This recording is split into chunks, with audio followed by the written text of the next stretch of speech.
Hello, I'm ABX Toycat, and welcome back to episode 5 of my TU31 Let's Play. This is a Let's Play I started for the most recent update that came out about a month ago now for Minecraft console, and so far all I've done is I've built 2 houses, which I know is bizarre by the 4th episode, but whatever, and also what I'm going to be doing in this part is filling in the rest of this second house, and then starting the big city, because one of the big things I wanted to build for a while now, that a lot of you seem to be on board with, is actually building a city. So we're going to be planning the city and working on the first building of it today, but first of all we have to decide what the ugliest colour of stained glass is, and that is something I have decided based on the comments from last week. So that's what we're doing in today's video. Please do like it if you do like it, as always, because it helps out the channel a lot and lets me know you do like these Let's Plays and want to see more. Anyway, let's get straight into it by talking about what the ugliest colour of stained glass is, because if we look at the big list over here, you can see there are some real contenders for ugly stained glass. Like, the truth is, there are very few good colours of stained glass, but the two, or the 3 ugliest ones I should say, are brown. The people have been saying are brown, so before I try and find brown in here, which I think we went past, brown is a very, very weird colour of stained glass. People said it looked like the thing in the centre of there, if you ignore what the actual item name for that is,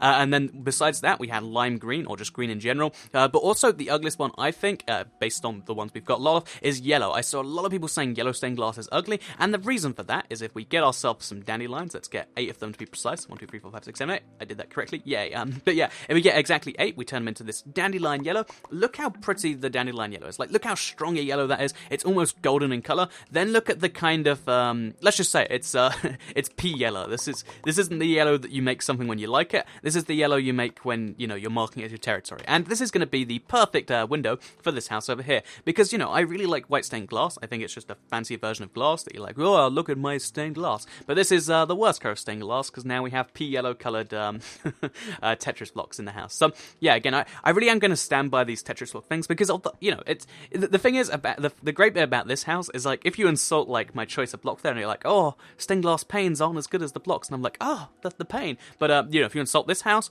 it's kind of like, yeah, I bet you do hate it, and it's a good thing. Like, you know, some of the worst criticisms you make at this house, I'm like, yeah, that's pretty great, thank you very much. So yeah, that's that right there. So we're gonna fill in the top here, and then we're gonna give it a look from the outside. Also, we'll make some more windows, because I've been holding out, because just making a weird hole in the wall's weird. But we should make some windows back here, and because, you know, we're Toycat. Yeah, we are in fact Toy. Well, I'm Toycat. I don't know if you guys are Toycat, but because I'm Toycat, and this is the weird house, we can do that. And oh, isn't that just perfect? They're so unevenly spaced, it feels like there should be 2 windows there. I love it. So if we just finish the back window down here, and then we look out the front, then that's going to be that. Oh, so also in this Let's Play, if you are new and this is your first one, we usually talk about other things that are almost like learning stuff, but before we can get into that, I want to stop in the city. But yeah, so this is what the house looks like.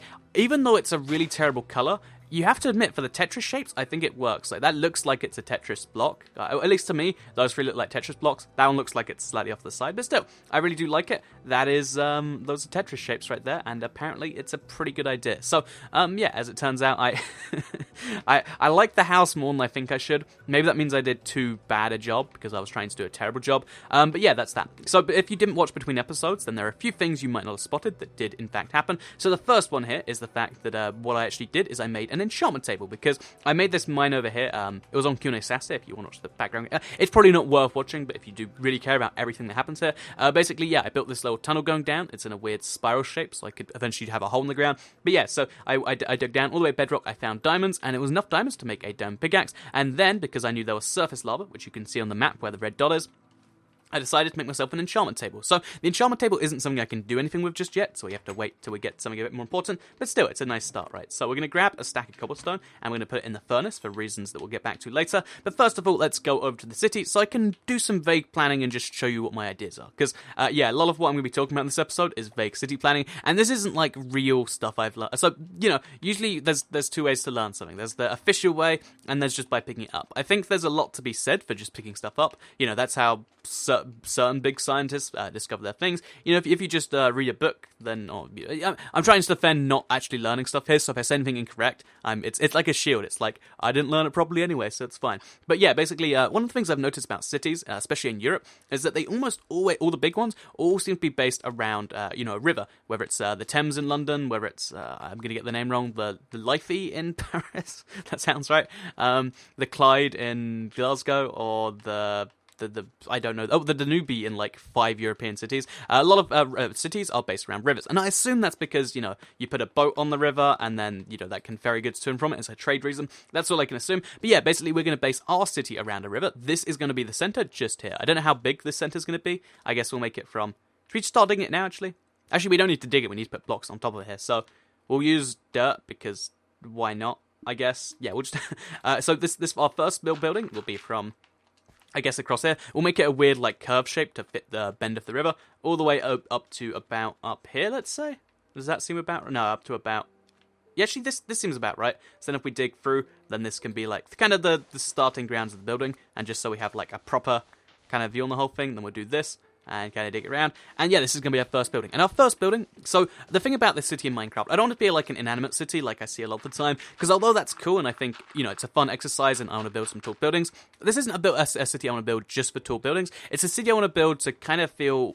Lifelike's going to be a big stretch, but I want it to be, first of all, filled with villages. So I'm actually going to build... So I have no villages in my entire map that I have here. So what I'm going to do is I'm going to convert some zombie villages, have some high-rise apartments, and make an MC village, but not a traditional-looking one where you have, like, a blacksmith chest, and you have this, and you have that. But instead, what it's going to be is it's going to be, like a high-rise skyblock they all live in or something like that. And, yeah, the MC village is going to be the city. It's going to be an NPC city, but not only that, I think, because they can only stretch out so far, I might have, like, a cats and dog part over there. It's going to be crazy, it's going to be ridiculous, but that's that. So yeah, this is our first building kind of shape right here, and this first building, because in the center of a city, even though you usually have a lot of high-rise buildings because they're important there, we're actually going to have our libraries, because that's an opportunity to have our enchantment table down. So the enchantment table side of things will be, actually I can make it only accessible from the river.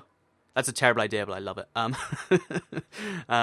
Should I do that? No, I'll do it like a proper way. So I guess that means the enchantment table thing will be there, and then there'll be bookshelves all around the edges here, because you'll have this will be the outside walls, then on the inside we have a bunch of bookshelves, then inside all the bookshelves we have the enchantment table. So yeah, right now we actually can just enchant our stuff, and no, we don't have lapis lazuli yet. Actually, do we? We don't. So yeah, that's you've always got to remember now, you don't just have to find diamonds, you have to find lapis, and I'm gonna forget that at one really important point, because I really love the new enchantment system, but I'm just not familiar with it yet. So yeah, the reason I put all those stone in the furnace, you can probably guess, most buildings are stone based or stone brick based, but I wanted to build of something brand new that we only just got, so I'm probably gonna have to build a second furnace, because yeah, this isn't going as fast as I figured.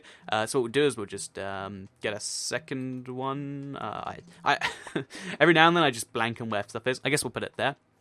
We'll keep the furnace in the middle of the room because it's classy or something like that, and we'll put a bunch more cobblestone in there. So the reason I'm doing this is actually, let's put this in there maybe. Yeah, that works. Because what I want to do is I want to build with stone brick, which is a cool block. We've had it for a long time. I'm sure you're familiar. But as well as just stone brick, I want to build on the other blocks. So chisels. Wait, where is it? Wow, man, there are so many blocks you can make from 4 or something now. Is it up here then? Oh, yeah, there is. But there's so many blocks you can make from 4 or something now. I mean, you can turn this into chisel stone brick. But I think that doesn't really fit the library theme I'm going for. Instead, because this is like the oldest building in the city, I want to build it out of something else, which is... Oh, shouldn't have done that at all.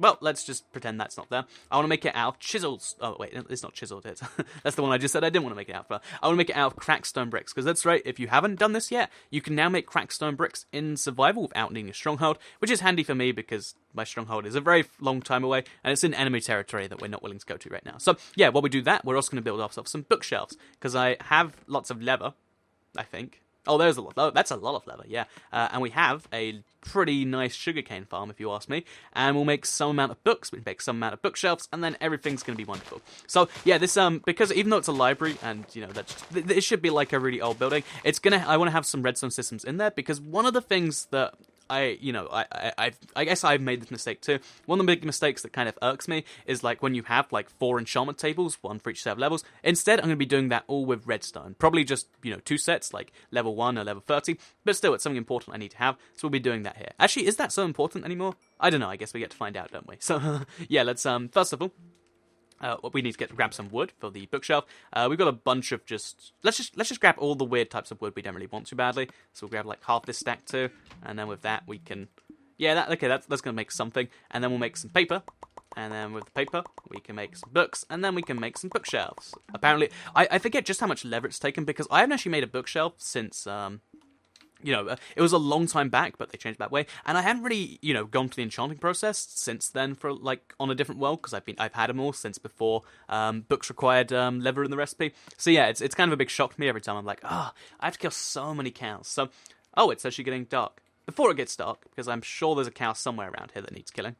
And if there isn't, then I'm concerned. There seems to be this weird issue on this world. I think it's because it's converted and there's a lot of mobs on like all the way over there. Every now I either get lots of mobs or I get no mobs. There seems to be no in between. Like you can see, I've got 2 horses and a pig. And they're really far away from me. I don't know why it is, but maybe it's just the game being random and me being sour about it. Maybe it's that, or maybe it's a weird conspiracy about the game. I guess we'll never know, will we? So yeah, we're going to go to sleep, then we're going to grab our blocks we do have, and we're going to go start working on the thing, because I don't want to throw everything into the cracked stone brick furnace. I probably threw too much in there, but that's fine. It's fine to make mistakes, as long as you fix them. That's a life lesson there. Anyway, so so while the city does its whole thing, we can start slowly building something up. I'm going to just talk about kind of a response to last week because I know the topic was kind of a bummer. I was like, nuclear war, we could all die at any moment, and it's like, it's I tried to dampen the blow on that one, but a lot of people were like, yeah, that is kind of like depressing. But the truth is, I didn't want it to be that way. I wanted it to be more of like not this is crazy because we could all be gone at any moment, but instead it was more of a point like. This is how illogical human beings are. Because the truth is we're not going to die any second. It's not going to happen. Because the weirdest thing about the way humans works is because we're so rational in so many ways, we have all these ways to work it out. The only way that we could create the closest thing to world peace the world has ever seen is if we all have the ability to. If we all have like guns pointed at each other's heads. It's like the negotiating table only works if we're on a Mexican standoff, which I think is the standoff which involves. Yeah, I'm pretty sure Mexican standoff's the, where you've all got, like, there's 3 people with guns at each other's head. I think that's what either way, whatever it's called, it might be called, like, a Russian standoff. Whatever the standoff is called, that's that. So, that's the point I wanted to make there. But I also wanted to raise a few other examples of how, like, really crazily illogical humans are. And this is one that I can prove on you very, very quickly right now. So, basically, also we should be mixing in some cracked stone bricks. So let's just throw some of those in there. But yeah, basically, to go back to my point, this is something called loss aversion. It's one of the weird psychological characteristics of humans where we just kind of ignore even though we can provably tell something, we still don't know. So I can literally tell you the odds of how this works. It's like the prisoner's dilemma, except I'll tell you how it works, and you still will probably be like, yeah, I still wouldn't do it. So the easiest way to prove this is something I don't see other people do, but basically an anti-lottery. So think about the lottery, right? Lots of people enter it. I know in America you had the big Powerball thing recently, where was it like a 1.3 billion jackpot? Big money. People like winning big money, so you spend $2 on a ticket. I'm trying to use American examples. I'll just use the one I know. Actually, I don't know the UK lottery either, so I'll just make stuff up about the US lottery, and then I can feign ignorance because I'm not from the US. So yeah, basically, there's it's a lottery. You pay X amount to enter, and which I think is $2, and there's a 1.2 billion jackpot. And to a lot of people, that sounds like a good idea, right? Because if you think about that logically, that's I paid $2, chance to get 1.2 billion. That's a 600 million times return on investment. And it is, but the odds of winning are low now. I'm not going to get into the odds of why the lottery is a bad idea, but the cool thing about the lottery that I want to raise is people are willing to go against the odds for something like that. But imagine an anti-lottery now. So imagine it works in the opposite direction, but in a way fairer way. So, a fair lottery would be, let's say there's a 1 in a million chance that you put in $1, you get $1 million. And there's no other prizes, just one person wins $1 million. That's an entirely fair lottery. The truth is, they take a lot, of the cuts to fund schools and other lame things. But yeah, no seriousness, yeah, that's what they do, and that's why the lottery isn't ever, and it's never a good proposition because you're paying for lots of things besides the odds to win. You can kind of see it as a charitable donation if you really want to, but you can never see it too much as a logical thing. Just bear that in mind as we go forward. But yeah, so everybody knows lottery is not the most logical investment in the world, right? However, if I tell you about something called the anti-lottery, right? So imagine same odd or fair odds. So instead of $1 buy-in, you get $1 million. It's $1 buyout. So someone says, okay, we're gonna give you we're gonna give you $1 right now, but you have to sign up for this 1 in a million chance that you might be called on to pay $1 million. And Again, for a lottery, that'd be amazing because it's actually fair. But for an anti-lottery, even if it's this extremely fair rules and it's way better odds than the lottery, no one's going to sign up for that. Like, or some people might, but the odds are most people aren't actually going to sign up for an anti-lottery, and that's because there's something in humans where even though we should logic. What are you doing there, Enderman? What? Just what is that? Just what? But yeah, even though we should value a loss just as much as we value gain, for instance. So we should value them equally the same. So if you lose $10, it should be about the same unhappiness as you get happiness from getting $10. However, it doesn't work that way. And the easy way to point that out is the anti-lottery. Or think about if you drop $10 on the floor, or £10, or €10, or 10. Reals, Brazilian reals, yeah, or 10 yen, or actually, like, I guess it'd be 10 million yen, but whatever, whatever the example is, you drop some amount of money on the floor, you're really bummed out for a while, right? Like, but if you find that money on the floor, it's just like, oh, that's sweet, and then it's done. Maybe you spend it on, like, some sweets at the store. I'm trying to think of ridiculous examples. Also, I was gonna use the ender pearl to teleport home. Actually, I can, because I don't need defenders on this world, so let's just save ourselves some time. Oh, that didn't save us much time at all. Oh well, totally worth it. So, it's funny, this early on survival, I'm so used to having to, like, save ender pearls. It's a nice treat to just be like, oh, I get to teleport now. Isn't that great? Actually, do you need ender pearls for anything recently? I don't know if you do, and if you do, then I'm going to feel quite silly, aren't I? So yeah, we're going to make some more stone bricks. I'm going to just build the walls up a bit more, and then we're also going to place our bookshelves down, because we don't have enough, but we do have, like, several to show you the idea there. And then I guess let's show you what's going to be the rest of the city. Because like I mentioned, I do want this to be a living, breathing city, and I want it to be, like, kind of a high-rise city. Because this is bizarre, this is the opposite of most humans, but I love, like, high-rise cities. I've seen what, like, the inner New York, like, Manhattan, I guess it'd be, looks like. That's crazy to me, but it's crazy cool. I'm like, yeah, I'd love to be, like, lost in block off block off block. And I want it to be something like that, but also with, like, I guess, like, a miniaturized full city. So there'll be, like, 2 blocks of, like, just tall buildings. So, like, a mega high-rise apartment building will be just over here and just over there, for instance. But then kind of, like, across from that, I want to have, like, some real buildings. And, yeah, this entire desert will eventually be part of another build. So, first of all, before we can actually do that, I want to kind of set off the road system, so we can guarantee that'll be that. So I guess to do this, we need some...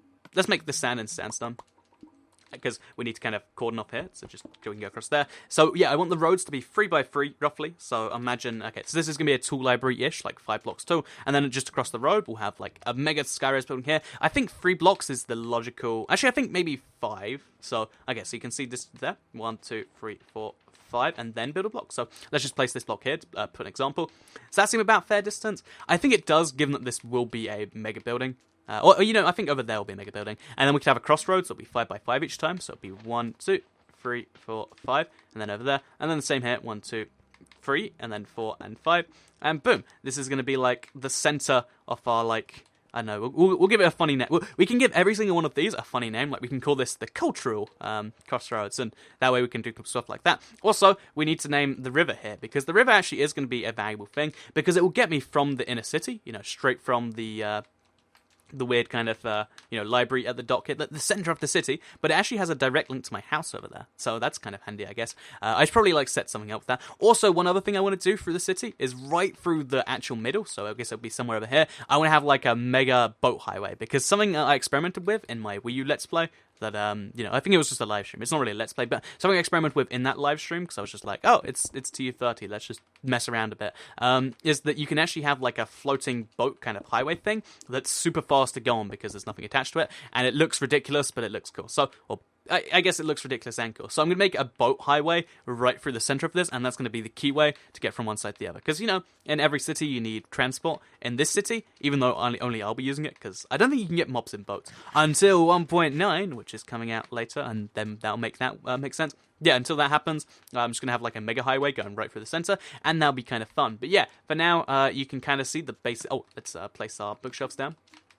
For now, you can vaguely see the basis of the city planning thing, so let's just place bookshelves along there. Isn't my library nice? I was expecting to be a little bit more in the last few minutes, but that's that right there. So, before we end the episode, what I want to actually do is I want to show you my underground mine, because you might not have seen it, and also, this is going to be something I have to do between episodes, because I want to find some lapis, because I entirely blanked on the lapis part, and also you might go to the nether for the same reason, but yeah, I entirely blanked on the fact that you need lapis to, enchant, so what I haven't said is kind of a broken concept. So, yeah, let's head over there. Also, this world will have a new nether, so maybe that will be next part. again, I can't entirely tell you. Every single week when I do these, I'm just like, I am gonna do that and then do something fun, because there's something about Minecraft that a lot of people. Although you've got to always be working towards something, and that's always something I'll say, you've also got to be always having fun. Like, sometimes you'll decide, this is that, and this is that. And, I liked the kind of thought process behind designing the city. Next up, I've got to do a lot of stuff. I need to get gold for golden apples, I need to get lapis to enchant, and I need to get some more diamonds, probably. So, this is my kind of system. Did you see it? It's like a spiral going towards the center, and then the center is going to be this big thing here. And then off the center, I guess off here, probably. Well, I found diamonds. Oh, we've got one more diamond left, because I didn't mine it. Let's quickly look around, see if there's any more. It's just the one. But yeah, off the center there, and I guess we'll just mine this way, for instance. I want to have, like, my branch mine system, and I don't want it to be too crazy. Oh, actually, wait. Way better idea. Way better idea. If I make it going this way, I shouldn't have just destroyed the staircase up. That ruins everything. We need to put that back. But yeah, so going this way, what I'll do is I'll build my branch mine, because that way this branch mine can also function as, like, a secret under the city tunnel system, because I think that's a good idea. Speaking of under the city stuff, because I'll just mine this way for a little bit, just so you get the basic idea. We're gonna make this go all the way from here to the other side of the city, and it'll be like a secret underground tunnel, because I'll probably build myself a palace at some point. Like, I've never built myself something really ridiculous. I've always lived in a house, or, even at the best, a castle. I want to have a palace or something like that. So, I want to have a secret way out, because if the villagers decide to have a revolt and kill me, I feel like, we're being a bit ridiculous. But you get the point. That's something I might end up doing. That's my branch mine. It's going to go from one side to the other, so I have, like, a secret way in and out of stuff. But also, something that I did in the gameplay where I got the, I got the enchantment table stuff. I wanted to show you this because I really love the idea of this, and I want to know if this is just me or if it's something you guys run down, like the idea of. So I have two houses, right? I have the House of Order and I have the House of Chaos. But I actually, I didn't even realize I was doing it until afterwards, and I was like, actually, that's a great idea. Basically, I mined in the basement off that house because I wanted to start something down there, and it just put me straight in the cave that used to be over here. Because you might recall, I used to have like a little, above ground thing. The reason that you can't see that anymore is because if we go inside here, what I actually decided to do is mine down from here too, and it led me to the same cave, and I realized I could have a secret underground tunnel between my houses, so, for some reason, if I'm like, oh no, it's the middle of the night, I can't go outside, but I like to be in the chaos, and I like, be in the order house, then what we can do is I can just go up there, and then boom, now I've escaped the nightmare that is chaos, and I'm in order town again, and yeah, that's that. So, I know the further I go on this, the more I start to sound like I've got, whatever the mental disorder is, where you have two personalities, and, or, Dr. Jekyll and Hyde style stuff, and if you want to believe that, you can, it's fine, but, in all seriousness, I've been having quite a bit of fun so far. Hopefully you've all been enjoying watching it. Hopefully I don't think I spoke too much about the lost version thing, so, finish that up. People avoid losses more than they avoid gains, and it's funny because even if you offer people a really great deal, like, if, we toss a coin, and, I put up £5 for your I put up £10 for your £5. A lot of people still won't take it because they'd rather just not have the loss, which is a funny, bizarre quirk of humans, because if we were logical, we wouldn't do that. Anyway, thank you all very much for watching this video. I hope you did all enjoy it. Like if you did like it, share if you really liked it, and subscribe if you're new around here. I make videos like this every single day on my channel, and if you subscribe, you'll see them daily on your homepage. Thank you very much for watching, and goodbye.